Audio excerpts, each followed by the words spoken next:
Bonjour Nicolas. Voilà, raconte-nous un petit peu d'où tu viens, ton parcours. Bah écoute, moi j'avais un père qui était un amateur de tout ce qui était un peu euh, ou nouveau, ou mécanique, ou électronique, et il avait cette passion pour les appareils photo. Ouais, Et à un moment, on avait beaucoup d'appareils photo à la maison, et puis il y avait aussi un truc qui était particulier. Ça avait été un grand résistant pendant la guerre, et il avait piqué un Leica à un Allemand, qui a ouais, permis ensuite à faire des photos d'identité pour des cartes des fausses cartes d'identité. Et donc c'était ce Leica-là, tu vois, c'était un... ouais. Mon grand-père qui était archéologue, je crois qu'il avait à peu près, ça devait être à peu près la même période, Ouais, ouais, ouais, d'avoir le même. c'est un appareil formidable. Malheureusement, l'optique est un petit peu euh, vieille et ça donne des photos un peu floues. Ça peut donner un effet. Et puis, donc moi, j'utilisais un peu tous les appareils qu'il avait. Un jour, il m'a offert un petit appareil qui était un appareil formidable, c'est ça. C'est C'est quoi? un Olympus, un Pen E. C'était un appareil qui divisait le 24-36 en deux. Ouais. Tu faisais donc du 18-24. Et sur une pellicule de 36 poses, tu avais 72 photos. Et donc ça a été mon premier appareil de gosse. Et il t'a offert à quel âge? Ah, C'était jeune? je sais pas, je sais pas. Mais c'était très jeune. Ouais, ouais, À un moment, il a eu un Leica Flex, qui était un appareil extraordinaire. ouais. Et j'ai même eu un Zénith à un moment, qui était un Mhm. appareil russe. Donc je faisais des photos tout gosse, quoi. Vraiment, vraiment tout gosse. Mais c'était des photos familiales.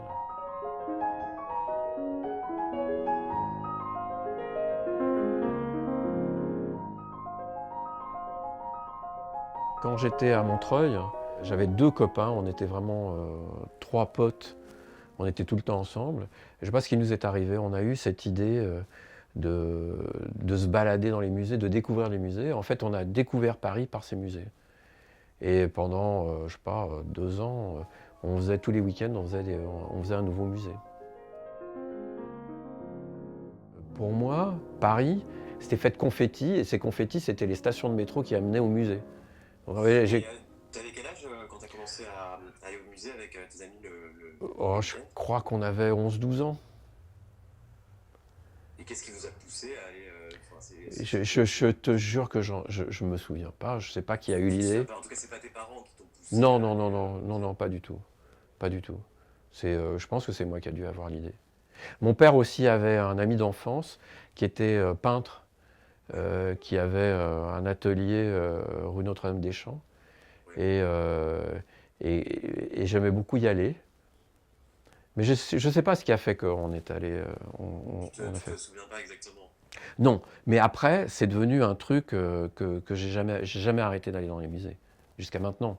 C'est la raison pour laquelle, bien des années plus tard, j'ai eu l'idée de faire un truc sur les De musées. faire ouais, ce projet sur les musées. Ouais. Ouais. Mais en fait, moi, j'étais intéressé par l'art surtout. Ouais. Et la photographie, c'est venu aussi avec le fait que enfin, je faisais des photos. Je m'amusais, j'ai jamais pensé un jour devenir photographe. Ouais, ouais. Je faisais des photos vraiment avec en tête des travaux comme, je te dis, Cartier-Bresson, Cartez. J'adorais Cartez. J'avais vraiment un amour pour Cartez. Et, euh, et puis par la suite, bon, bah, j'ai découvert tout le monde, quoi. Enfin, tous les gens qui m'ont intéressé viennent du reportage. Enfin, la plupart des gens, que ce soit, je sais pas, Koudelka, Eugène Smith. La découverte d'Eugène Smith, ça a été un truc capital pour moi. Mais il y a eu une grande exposition à l'Arctique, j'en ai le catalogue, un petit catalogue, mais j'étais stupéfait, quoi. J'étais émerveillé. Il y a eu, oui, tu découvrais ça dans les musées, parce que bon, la photographie, et déjà à l'époque, une des grandes questions, c'était est-ce que la photographie est un art? L'art, ouais. C'était quand même extraordinaire. Et justement, Aujourd'hui, ça paraît incroyable. quelle place avait la photographie? Ouais, justement, quelle place avait la photographie à cette époque, quand tu avais une quinzaine d'années et que tu commençais à découvrir et à te passionner pour ça, en fait? Bah, il y avait une place qui était celle qui était donnée par les aficionados. C'est-à-dire que les gens qui lisaient des magazines consacrés à la photographie, oui, il y avait une sorte d'international de gens intéressés par la photographie. Et puis, bon, il y avait toute la presse. Mais ça Bien. restait quand même quelque chose, ça restait quand même un art de niche, entre guillemets. Ça n'avait pas du tout l'écho qu'a la photographie aujourd'hui. Mais attention, c'est pas que la photographie. C'est-à-dire que quand tu allais dans les musées, il y avait personne. Il y avait vraiment personne. Vraiment. Ah, il y avait personne. C'était extraordinaire. Enfin, je te dis que c'était extraordinaire. Personne en général ou pour la photographie en particulier? Non, non, en général, dans tous les musées. Il y avait vraiment une toute petite frange de la société qui allait dans les musées. Aujourd'hui, quand tu te balades n'importe où dans le monde entier, tu fais du tourisme, tu fais aussi un tourisme culturel. Tu vas à Barcelone, tu vas voir Gaudi, tu vas à New York, tu vas aller au MoMA, tu vas à Paris, tu vas au Louvre. Ça n'a strictement rien à voir.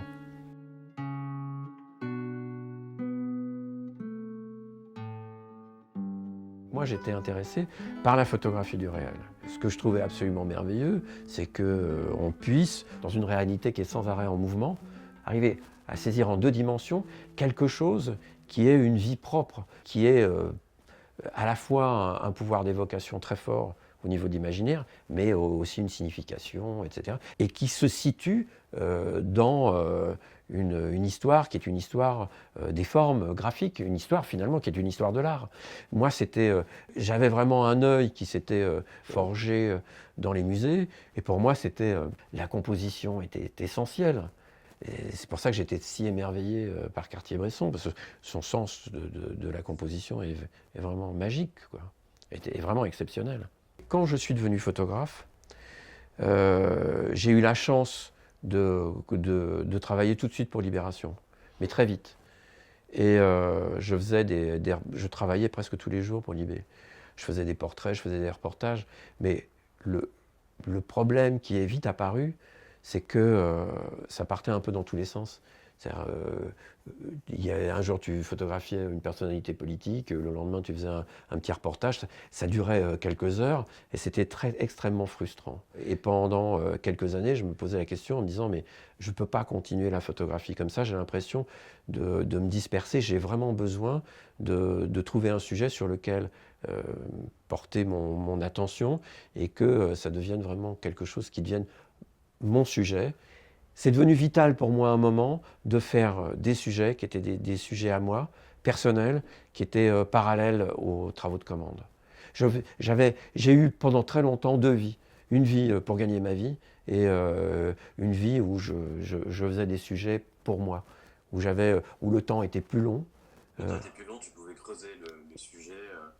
Très souvent, il m'est arrivé d'avoir des idées de sujets, mais je n'étais pas sûr que ce soit vraiment un bon sujet. Alors, le truc, c'est que ça me travaille pendant plusieurs semaines, plusieurs mois, et à un moment, je finis par m'engueuler, moi-même, et je dis, espèce d'imbécile, plutôt que de m'emmerder à te prendre la tête, est-ce que tu vas le faire, tu vas pas le faire, et tout, fais-le, et tu verras bien si le sujet est bon ou pas. Ouais. Donc, qu'est-ce que je fais? Je vais forcément dans le plus grand musée du monde. Le premier jour, je vais au Louvre. Et je me dis, si dans une après-midi au Louvre, tu n'arrives pas à faire de bonnes photos, c'est que c'est un mauvais sujet. C'est vrai, genre, je me mets au défi. Donc je pars au Louvre et je fais 2 photos que j'aime beaucoup. C'est une photo d'un guide devant le couronnement c'est de Marie-Antoinette ou Joséphine, je ne sais plus comment. Tu sais, le couronnement de l'empereur de Napoléon. Tu vois devant le grand tableau de David, et tu vois un guide qui est en train de faire un grand mouvement de bras et qui orchestre le couronnement avec l'empereur, sa femme, la mère, les machins et tous les dignitaires. Et je fais une deuxième photo où tu vois un mec dormir. Et ces trucs-là sont des trucs qui sont tellement fugitifs, tu vois. Il faut vraiment, non seulement que tu le vois, il faut que tu sois là. Parce que des fois, tu fais un truc et t'es pas là. Je vais te raconter une autre histoire après que j'ai faite et j'étais trop loin. Voilà, alors voilà, ça y est, j'ai trouvé des photos dont je vous parlais. Alors donc, le premier jour où je me suis mise à l'épreuve, j'ai fait cette photo-là. Ouais. Oui, incroyable, ouais. Et ce même jour, cette même après-midi, j'ai fait celle-ci.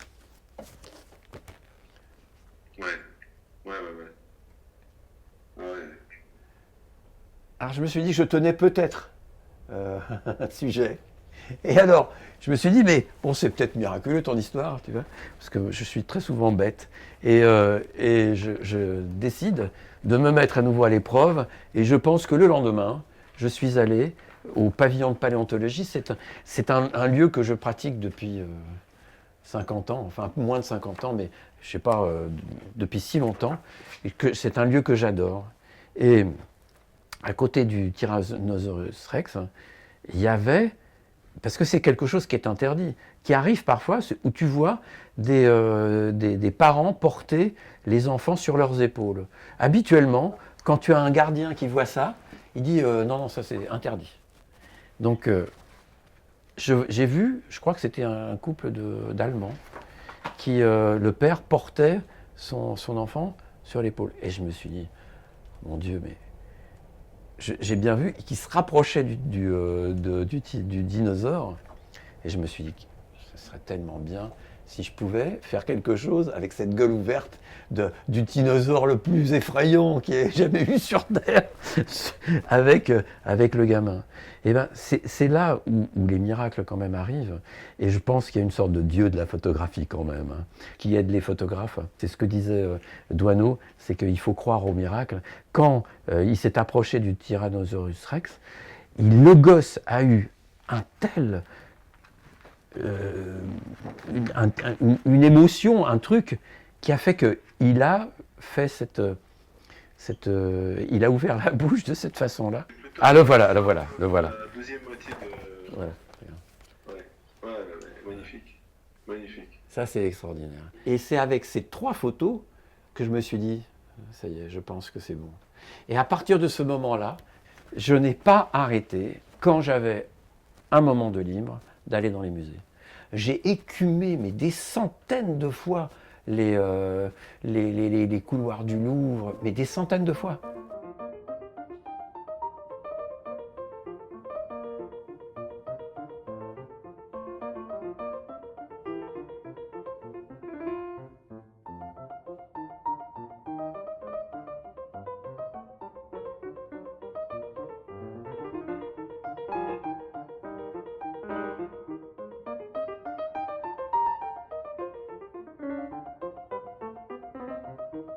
Je pense que tu es profondément intéressé en fait par la nature humaine.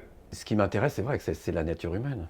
Ce qui est merveilleux, c'est de voir comment les gens sont entre eux. Et le musée, c'est un peu une parenthèse quand même dans une journée quotidienne. On y va le week-end souvent, on y va avec les enfants, les petits-enfants. C'est souvent, moi j'ai vu des choses très touchantes où on voit les grands-parents essayer de transmettre quelque chose que doit transmettre l'art. Ça tourne autour de valeurs morales, d'aventures, de découvertes, d'ouverture sur le monde, de courage parfois. Et ça c'est très joli. Et on voit parfois l'émotion des gens devant certaines œuvres. Tout m'intéresse en fait.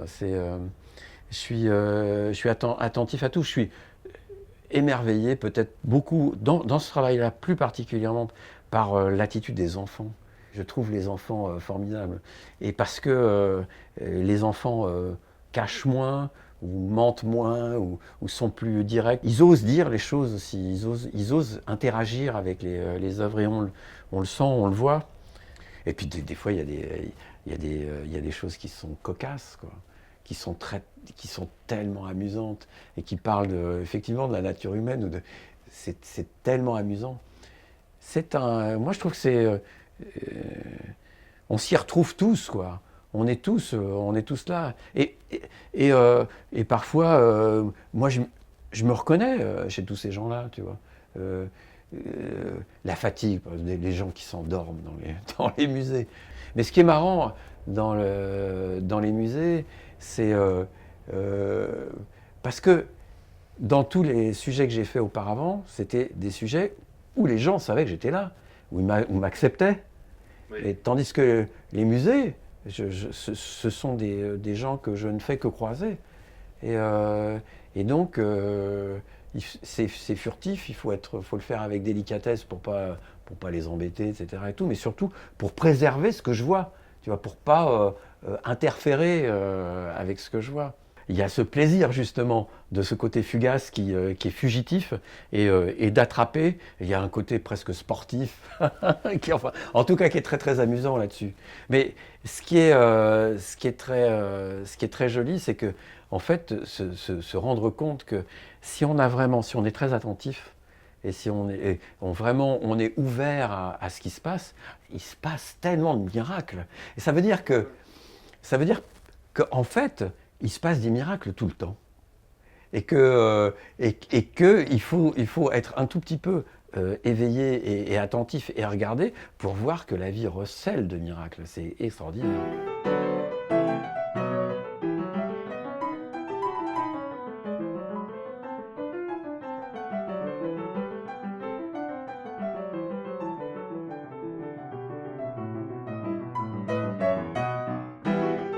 Alors, je vais sortir la citation que j'avais retrouvée de Doisneau, qui est une chose qui est tellement juste. Et alors voilà ce que disait Doisneau. Je crois que la qualité d'un photographe doit être l'espoir du miracle contre toute logique. Eh bien, mon travail sur les musées, c'est exactement ça. C'est-à-dire que je pars dans une journée de déambulation dans les musées et j'espère contre toute logique que le miracle va arriver. Et le miracle arrive. Je pense que si on est attentif, ouvert et sensible, le miracle arrive. Et il arrive. Malgré tout, en fait. Malgré tout. Ouais. Ah oui, si vous voulez, je peux vous raconter 2-3 miracles, si vous avez envie. Il y a un miracle, c'est le miracle de la japonaise devant les deux tableaux de femmes de Monet. C'est magnifique, ça. Je pense, j'ai des petits... Kimono, c'est ça? Oui. Alors, je vais vous raconter cette histoire-là. Un jour, je suis à Orsay, et je me balade à Orsay, je suis là depuis très longtemps, et je commence à en avoir vraiment marre, je suis très très fatigué, parce qu'en plus j'ai un début de rhume, et la fièvre est je sens la fièvre monter.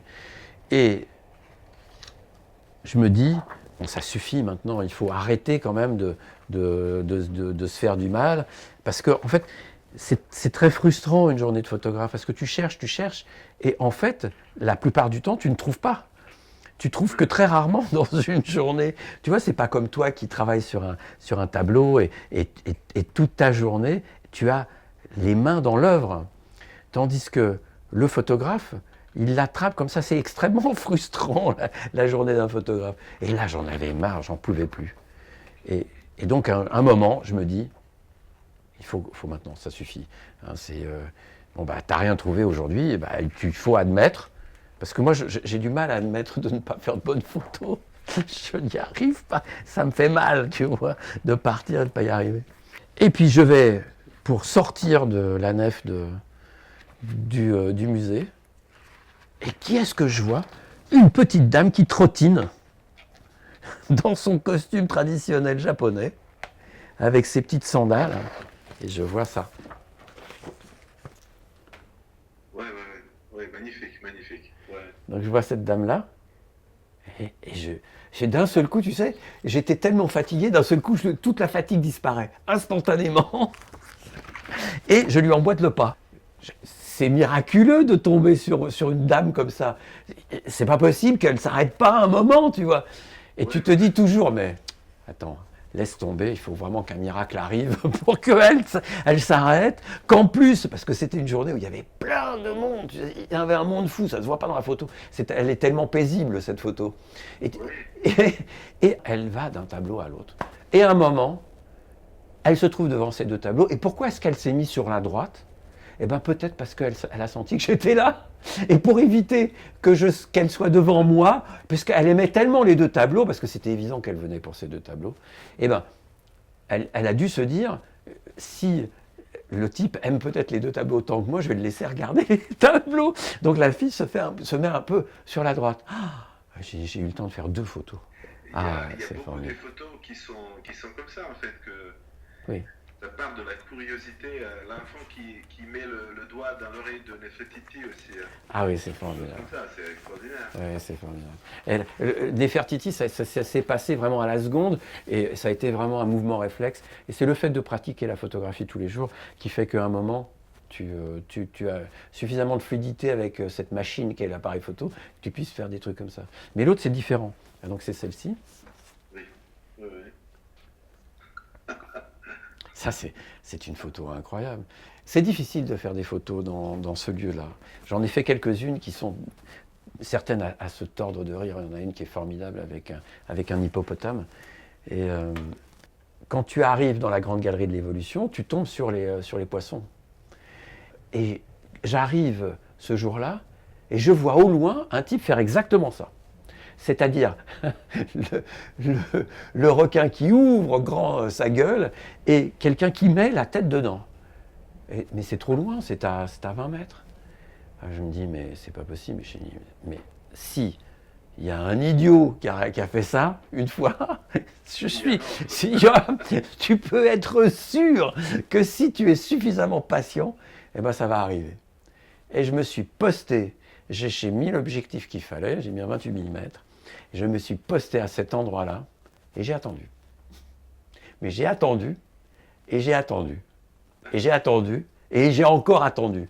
Et je commence à avoir mal aux jambes, et j'ai encore attendu. Et j'ai encore attendu, et j'ai encore attendu. J'ai attendu, et à la fin, à certains moments, j'avais envie, tu sais, comme quand je disais, il faut que je rentre à la maison, parce que je commence à avoir de la fièvre et tout. J'avais mal aux jambes et tout, j'en pouvais plus, quoi. Et c'est arrivé. Ah, cette photo-là, je l'ai méritée, celle-là. C'est extraordinaire. Ah, Je voulais te demander peut-être la dernière question, un peu sur, voilà, justement, sur cette nouvelle normalité, ce qu'on appelle en fait le confinement, la pandémie et le musée dans tout ça, et toi aussi en fait. Comment tu t'y trouves en fait à ce moment, parce que ça devient, enfin je veux dire, les musées sont déserts pour une autre raison, c'est pas... Alors, en fait, c'est marrant parce que les musées sont déserts et pas déserts. C'est-à-dire que quand le confinement s'est arrêté, première chose que j'ai faite, c'est que je suis parti tout de suite au Louvre. Le premier truc que je me suis... Parce que c'est simple, il y a beaucoup moins de gens qui viennent en France, mais tous ceux qui viennent en France et qui sont à Paris, ils vont au Louvre, c'est sûr. Tout le monde disait, mais il n'y a personne dans les rues, il n'y a personne dans les musées. Et c'était vrai, il n'y avait personne dans les autres musées. Mais tu sais, le musée des musées, c'est le Louvre, et ils étaient tous au Louvre. Et je me suis dit, ça va être super drôle, je vais pouvoir faire des photos avec des gens avec les masques. Et c'est vrai que j'ai fait beaucoup de photos avec des masques. Et dans la maquette du livre que j'ai réalisé là, ces derniers jours, il y a beaucoup de photos de gens avec les masques. Et j'ai fait ça avec délectation. Je me suis dit, ça va être amusant, et tout, des photos avec les gens, avec les masques et tout. C'est quand même, ça fait partie de mon sujet. C'est quand même un sujet qui est un sujet un peu intemporel. Et d'un seul coup, il y a une éruption subite d'une pandémie qui est à l'extérieur des musées, qui infecte même l'intérieur des musées, tu vois. C'est l'arrivée de l'actualité dans les musées, alors que c'est plutôt un sujet intemporel. Enfin, oui et non. Et donc, j'ai commencé à photographier plein de gens avec les masques. Et à un moment, tu veux que je te dise, j'ai eu une sorte de malaise. Et je me suis dit, putain de merde, pourvu que ce soit pas la norme. C'est à partir de maintenant qu'on ne puisse faire des photos que de gens avec des masques. Et j'ai eu un truc bizarre aussi. L'autre jour, je regardais sur Instagram des nouvelles, tu sais, des gens qui travaillent dans les opéras, les ballets et tout ça. Et tu sais que j'ai travaillé pendant 1 an sur le ballet de la Scala. Et il y avait des photos de répétition qui sont là, parce que ce soir, tout à l'heure, là, dans 1h30, il va y avoir l'ouverture de la saison de la Scala. C'est ce soir. J'ai envoyé mes vœux à tous les danseurs qui font l'ouverture. Eh bien, il y avait des photos de répétition de ballet. Ils sont tous masqués. Tu imagines des danseurs en train de danser en salle de répétition avec les masques? C'est terrible. C'est terrible. Donc, faut espérer que mes photos soient des photos historiques, ouais, qu'il n'y ait plus beaucoup de masques dans les musées.